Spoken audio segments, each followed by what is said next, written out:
أعوذ بالله من الشيطان الرجيم بسم الله الرحمن الرحيم رب اشرح لي صدري ويسر لي أمري واحلل عقدة من لساني يفقه قولي الحمد لله رب العالمين والصلاة والسلام على سيدنا محمد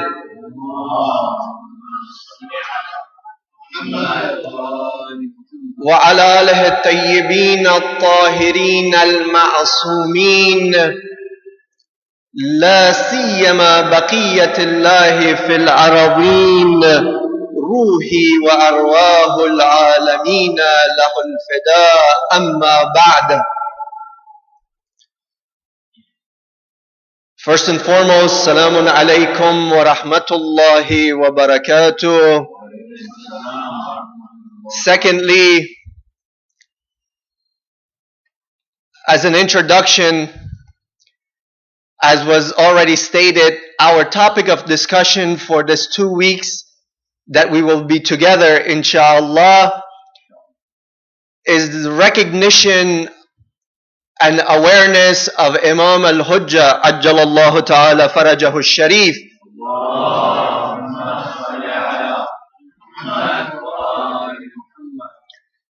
In order that we may become familiar or better familiar with the master of our time, in order that we may increase our love for the master of our time and our closeness, and learn better how to interact with him, how to behave before him, how to represent him in society, how to follow him.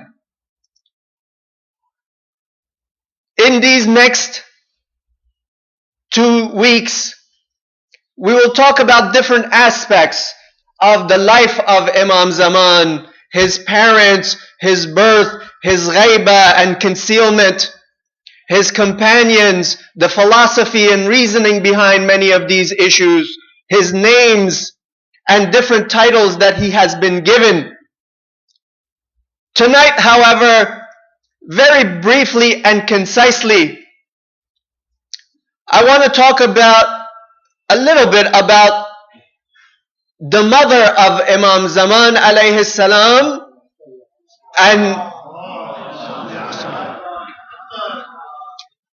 and the birth of the Imam.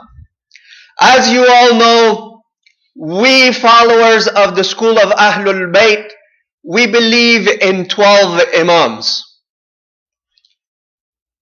And according to the most reliable books of Ahlul Sunnah wal Jama'ah, there are numerous ahadith related that the Khalif or the Amir or the Imams and the leaders will be 12. Sahih Bukhari or Bukhari in his Sahih, which is the most authentic book of hadith with our brothers of Ahlul Sunnah wal Jama'ah, has narrated this hadith. So too has Muslim in his Sahih. All of the reliable books of Ahlul Sunnah have related this. Statement from the Holy Prophet of Islam, sallallahu alayhi wa alihi wa sallam, from some of the companions. Bukhari has narrated from Jabir ibn Samra that he was with his father. He heard the Holy Prophet of Islam sallallahu alayhi wa alihi wa sallam say that after me there will be 12 Khalifs. Jabir said, then the Prophet said something I didn't hear. I asked my father. My father said, قال كلهم من قريش. He said that all the 12 will be from Quraysh. In some other narrations, it says كلهم من Bani Hashim. All of them will be from Bani Hashim. This hadith, which is undeniable, has been interpreted in many ways by Sunni scholars. The greatest Scholars of the world of Ahlus Sunnah wal Jama'ah have tried to come up with a combination of 12 Khalifas which will fit this hadith, and they cannot throw away the hadith because it is authentic and it is narrated by the top scholars and the top books.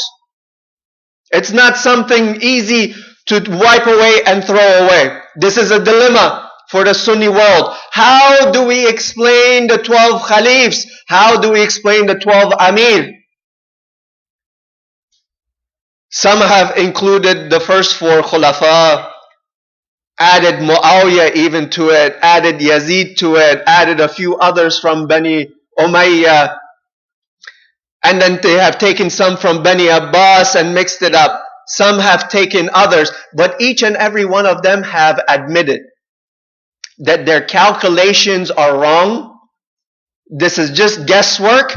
We don't know the meaning to this hadith. But alhamdulillah, in the school of Ahlul Bayt, we know the meaning to this hadith.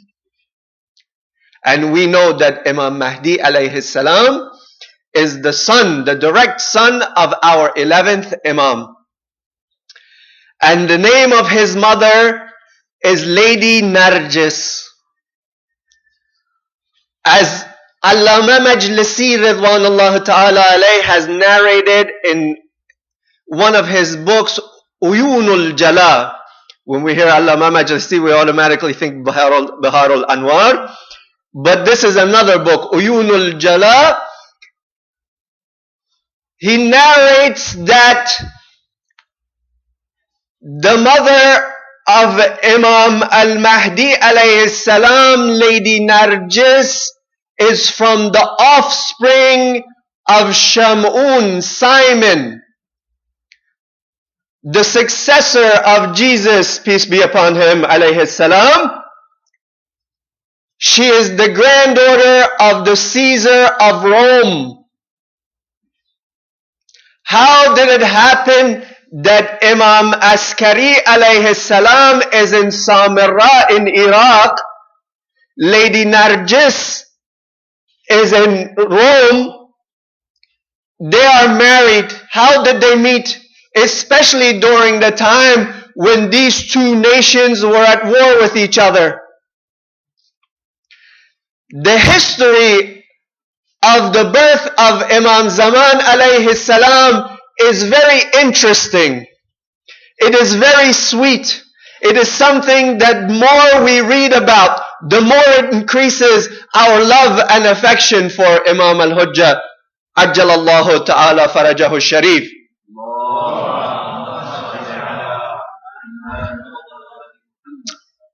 He says that one day Imam Hadi, our 10th Imam, sent his servant Kafur to the house of one of the Imam's neighbors, as well as one of the special Shias of the Ahlul Bayt, a man by the name of Bishr ibn Sulaiman.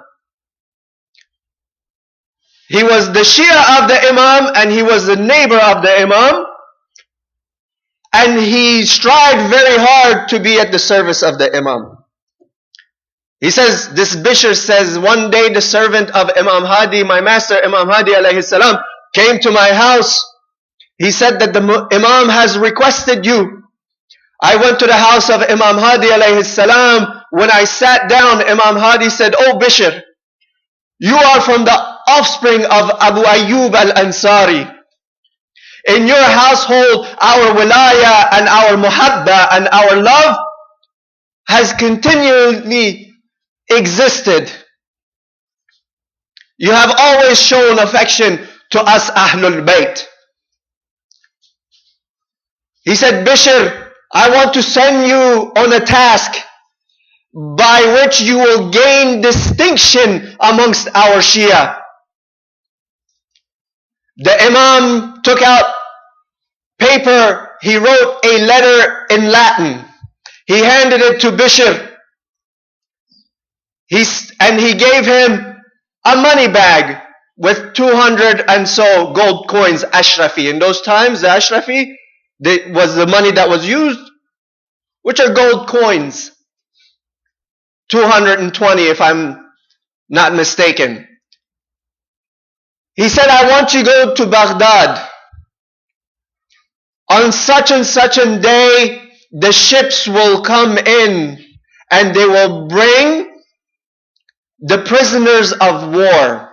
Amongst them will be a group of servants and bondwomen.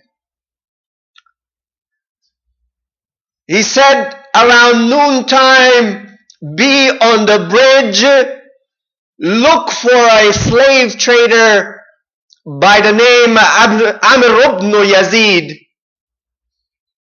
When you see him, you will see that he will be surrounded by some representatives of the Bani Abbas who want to buy bondswomen for them, and you will see them with a group of young Arab men, which is always trouble, as it seems like. He said, wait and you will see he will bring out a bondwoman, a slave girl. The Imam describes her. She will be covered from head to toe in a silk dress. She will cover herself. When the slave trader is describing her trying to make the sale, when the people come, they want to see her, she covers herself. She prevents them from touching her. These customers. And she will call out in her language, in Latin, oh, that the veil of my purity has been torn. At this moment, you will see that one of those representatives of Bani Abbas will offer 300 gold coins for her and say that her chastity and her purity has intrigued my interest even more. He says, when you see this, take this letter and hand it to her. He says, I saw this man trying to purchase her, and she said to him in Arabic, don't waste your money. If you come with the garb of King Solomon and his kingdom, I will not have any interest towards you. Do not waste your money. The slave trader came to her. What am I going to do with you? Whoever wants to purchase you, you refuse. And I have no choice but to sell you. She said, don't worry, someone will come who I may approve in their honor and dignity, in their purity. At this time, Baqir said that I came and handed the letter. He said to the slave trader, I am a representative of a very noble man, from a very noble family. I have a letter for this young lady. If she trusts the honor of the person who sent this letter and she agrees, I will purchase her on his behalf from you. She took the letter and she read it. She turned to the slave trader that if you do not sell me to the one who has sent this letter, and she swore in various manners that I will kill myself. I'll destroy myself. The slave trader says, what choice do I have? Baqir said, I did a little dealing with him over the price. He agreed to that exact amount that Imam Hadi alayhi salam had sent with me. I gave him the money. I brought her with me. But all this time, my interest and astonishment is increasing more and more. Who are you? What are you? You're someone who comes from a foreign land.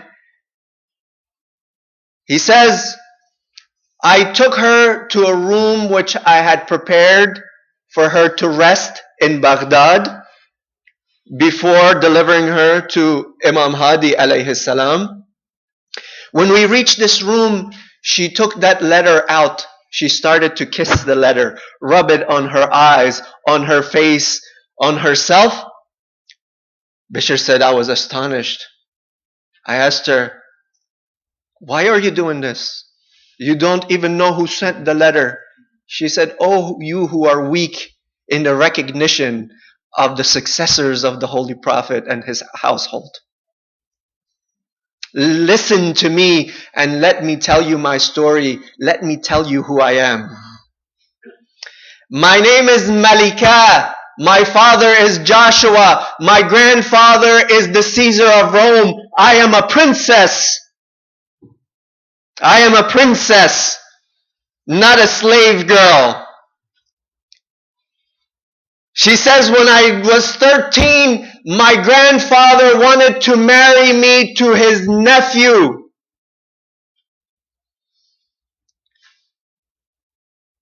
He set the time, prepared the gathering, invited 300 people from the offspring of the disciples of Jesus, from the Christian scholars and priests and monks.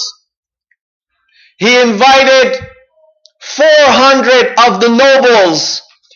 He invited 700 of the heads of the tribes and 4,000 people from the generals and the heads of the army and so on, of the important individuals in the nation.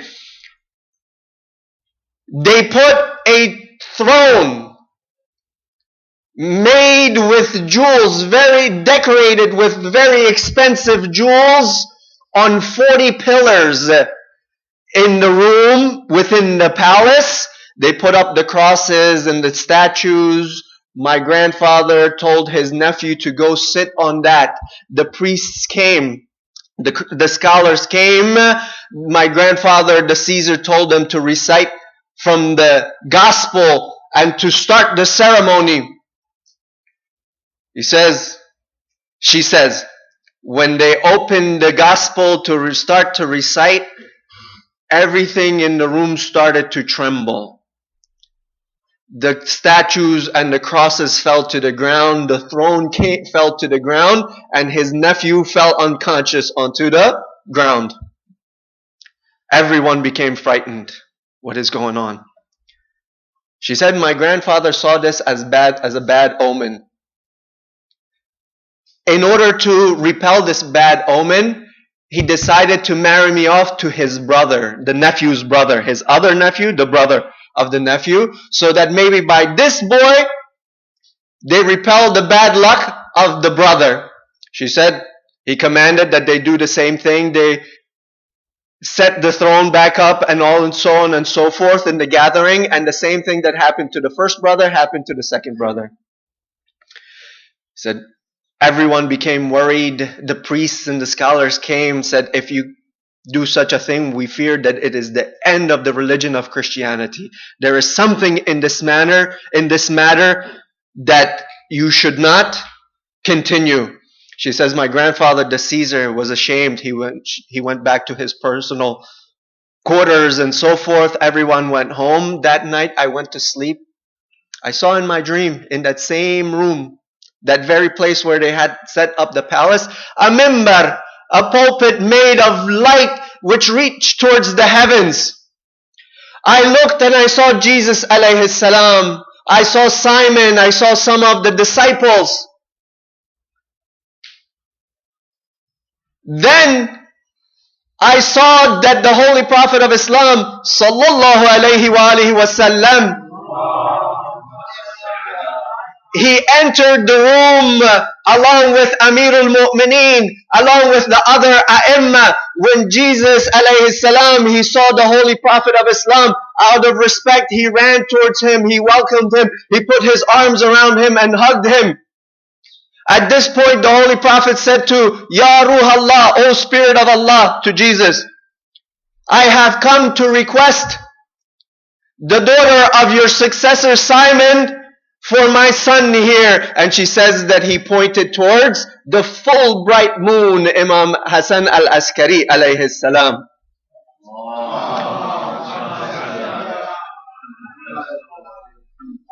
Nabi Isa alayhi salam turned to Shamun and said that the honor of the world and the hereafter has turned to you. Join your family with the family of the Holy Prophet of Islam. He said, I do. She says that they all went up on that mimbar of light along with the Holy Prophet of Islam and Jesus. They recited my act and married me to Imam Askari alayhi salam. I woke up from this dream out of fear that my grandfather would kill me. I did not tell my dream to anyone. I continued to hide my dream, but day after day, night after night, my love for the wilaya and Imam Askari alayhi salam kept increasing to the point where I could not eat, I could not drink. I started to become skinny, lose weight, and my grandfather saw this. There was not a doctor in the Roman Empire that he did not summon to treat me, but to no avail, no help. One day she says he came to me, "Oh, light of my eyes, apple of my eyes, light of my heart," my grandfather, the Caesar. "Is there anything in your mind, in your heart that you wish so that I may fulfill for you?" She says, "I don't see any bright future for myself. I don't see my health improving, my condition improving, but maybe if you start to treat those Muslim prisoners in your prisons a little better and free them, maybe Jesus and his mother Mary will have a good opinion of me and give me some health." She said that he did that. Afterwards, I started to drink a little more, eat a little bit more, and show a little sign of becoming better. When he saw this, she says that he started to honor the Muslim prisoners in his dungeons and was kind to them. After 14 days, she says, I saw in my dream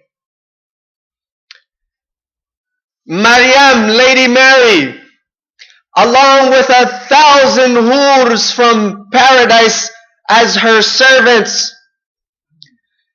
Then I saw that the Sayyidatun Nisa of Alameen, Sayyida Zahra, was there.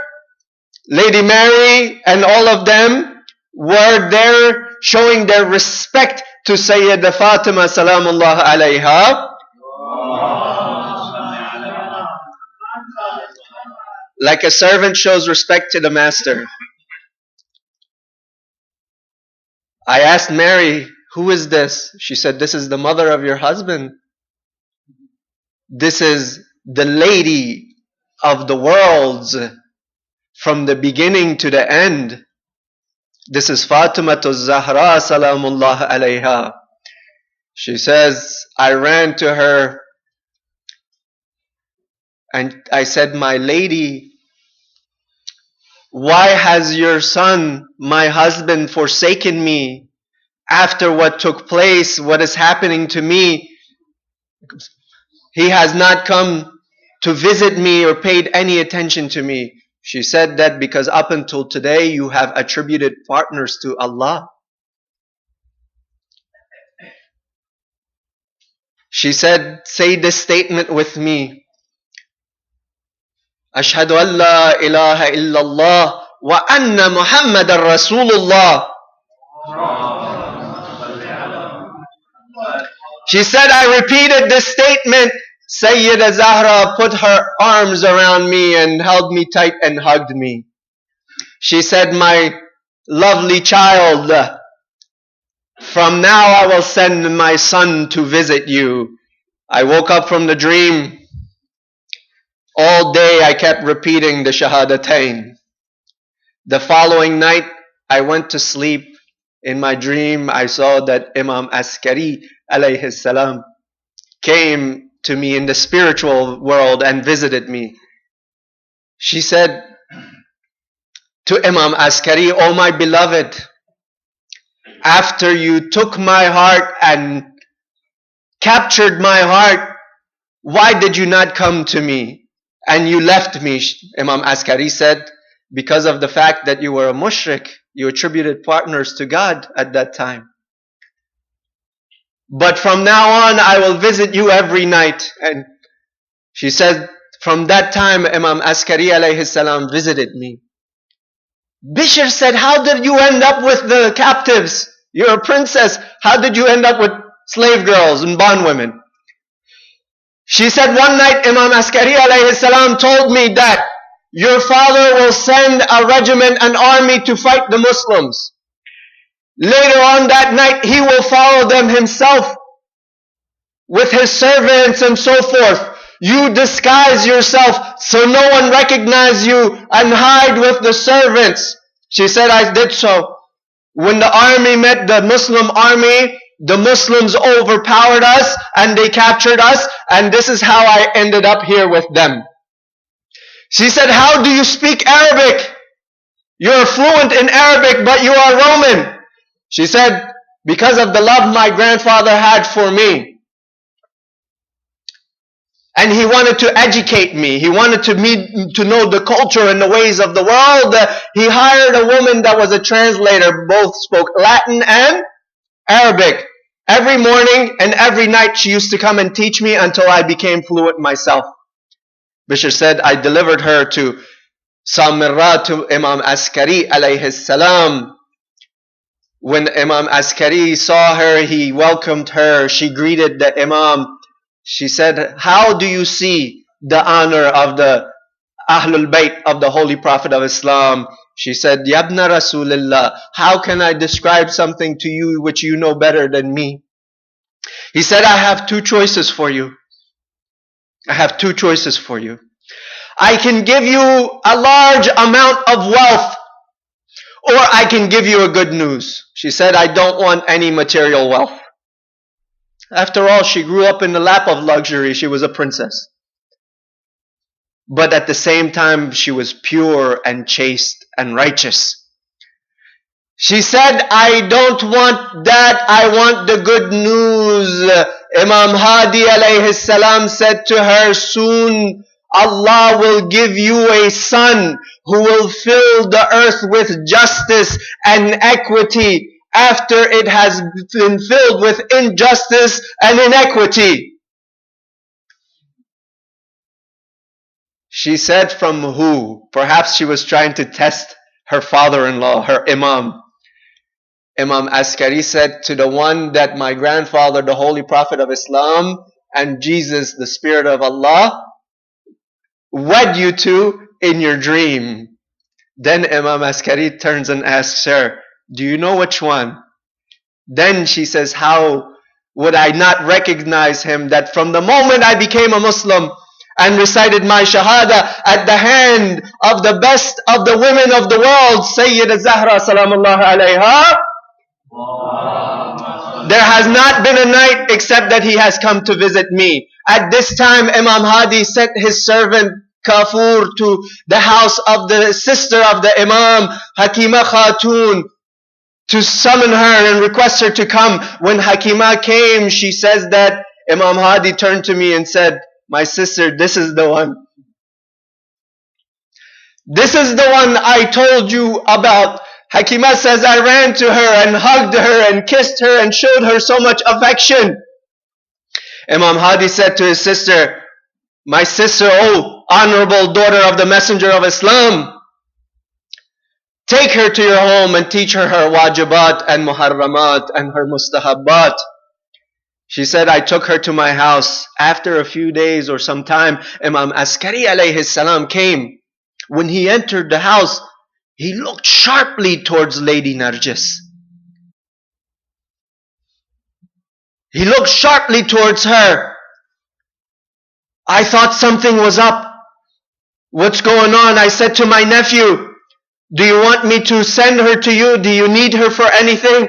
He said, my dear aunt, my look was out of astonishment that soon Allah will give her a son that will fill the earth with justice, just as it has been filled with injustice and oppression.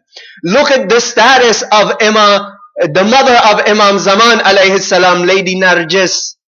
What kind of status does this lady possess that Imam, the representative of Allah on the face of the earth, the representative of the messenger of Allah on the face of the earth, the Hujjatullah on the face of the earth, is astonished by her and looks at her out of amazement like that. Who is this lady? We cannot fathom her status and her position and her reality. At any rate, she said, do you want me to send her to your house? Send her to you. He said, ask my father for permission. Look at this. Imam Askari, the father of Imam Zaman, and Imam himself, doesn't do anything without the permission and approval of his father first. The respect that parents deserve, we need to learn that from our A'imma alayhim salam. Ask my father first. She said, I got ready, went to see my brother Imam Hadi alayhi salam, said my salam, sat down. Before I even began to speak, he said, my sister, you've come to ask me to send Narjis to her husband. He said, prepare for her to go to her husband. He said, we had some conversation. I prepared her. I used to visit my brother every day. After several days, when this took place, Imam Hadi alayhi salam left this world. Afterwards, I visited my nephew Imam Askari alayhi salam the same way that I visited my brother Imam Hadi. To make things short, she said one of the days I visited him, he said, oh aunt, stay tonight. Tonight is the promised night. I said, from which one of your wives? He said, from Narjis. I ran into the other room to look at her. I didn't see any signs of pregnancy on her. I said to Imam Askari in astonishment, how? She doesn't even look pregnant. She said, her example is like the example of the mother of Musa alayhi salam. When the Pharaoh wanted to find Moses, he examined all of the women that were pregnant. He killed 20,000 unborn children, cut open the wombs of their mothers in hope that he may find Moses and kill him. But Allah hid his birth, and there was no sign of pregnancy in his mother until the time of birth. The example of my son is like that of Moses alayhi salam. She said, the night came, that night I worshipped Allah even more, rather than sleeping a little bit, I stayed up in the worship of Allah, my tahajjud and so forth. She said, after I was close to finishing my tahajjud and night prayer, and I just woke up from her sleep, went to prepare for her tahajjud, performed her tahajjud, the night continued. I was waiting, a little doubt started to creep in my heart. Imam Askari called out from the other room, my dear aunt, don't allow any doubt to come in your heart. The time is close. She said, once he said that, I saw Narjis disappear from my eyes. And I'm skipping over several matters since we have 2 minutes towards Salah. There's a little glare on that clock. Let's recite aloud salawat.